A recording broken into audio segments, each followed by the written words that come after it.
Hi everyone, welcome back to Digital Partners. In today's video, we are going to show you how to turn on liquid glass on iOS 26. If this video was helpful, let us know in the comments, leave a like, and subscribe for more useful tips. Let's get started. To begin, make sure you're on your iPhone's home screen.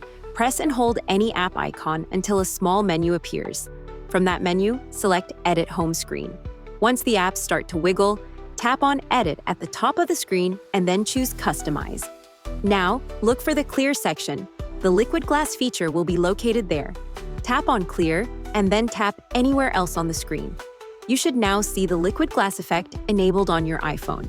If you don't see the effect right away, go to your settings, open accessibility, and then display and text size.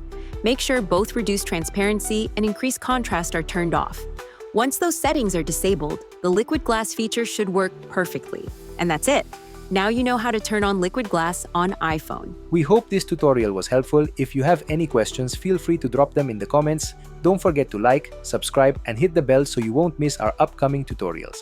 Thanks for watching Digital Partners, and I'll see you in the next video. Bye.